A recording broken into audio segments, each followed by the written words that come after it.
تو جس حملے سے میں تعلق رکھتا ہوں وہاں پر دو وفاقی ادارے ہیں، بہت زیادہ ریونیو جنریٹ کرنے والے ادارے ہیں، یونیورسل اتھارٹی ایک جو پاکستان کے ایئر فورس، ان دونوں کے پاس تقریباً 24,000 کنال زمین ہے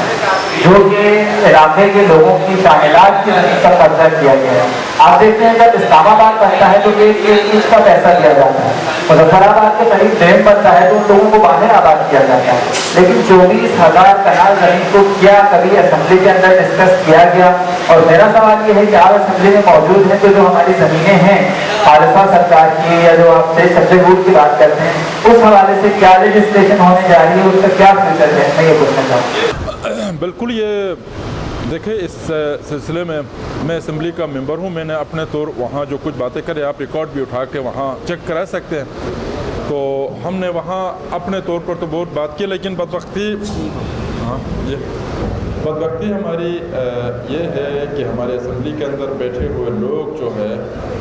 وہ زیادہ سب تعاون نہیں کرتے ہیں۔ اب اسٹیٹ سبجیکٹ رول کے لیے ایک قرارداد ہم نے لائی، میں شفیع صاحب اور جاوید نے، تو وہ اسپیکر کے ہاتھ سے ہی چھینی گئی مختلف ذرائع سے، اور پھر اس کے اندر بیٹھے ہوئے ہاؤس بزنس کمیٹی نے اس کو ریجیکٹ کیا، یہ ملک سے غداری ہے کہہ کر۔ تو یہ کہنے والا کوئی کرنل میجر نہیں تھا،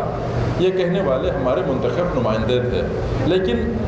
منتخب نمائندوں نے کسی کے کہنے پہ ہی کیا یہ سارا کام۔ ہم نے پھر بھی اس کو زیر بحث لایا، اسمبلی کے اندر بات چیت ہوئی، لیکن اس کا کوئی فائدہ نہیں ملا۔ اس کے لیے قربانی دینی پڑے گی، اس کے لیے اٹھ کے جو ہے کوئی موومنٹ چلانی پڑے گی، اور میں انتہائی شرمندگی کے ساتھ میں یہی کہوں گا کہ ہم اس وقت اس قابل نہیں ہیں کہ اتنی بڑی طاقت کا مقابلہ کرنے کے قابل ہو، اور ہمیں یہ کرنا چاہیے، ورنہ یہ سب چھین کے لے جائیں گے۔ خالصہ سرکار، خالصہ دراصل سکھوں کا مذہبی اس کو عقیدے کو کہتے ہیں، تو یہ خالصہ سرکار ہے تو پھر رنجیت سنگھ کے اولاد کو دے دینا، پھر یہاں حفیظ الرحمان کو کیوں دیتے ہیں؟ یہ کسی رحمان، خالصہ تو کوئی رحمان ہو ہی نہیں سکتا، تو یہ خود ہی کہتے ہیں خالصہ کا ہے۔ ہم لوگ کہتے ہیں کہ ہم نے خالصہ سے جان چھڑائی، ہم کہتے ہیں کہ خالصہ کا ادھر کوئی کام نہیں ہے، ہم کہتے ہیں کہ رحمان کی بات چلے، سلیمان کی بات چلے، خالد کی بات چلے،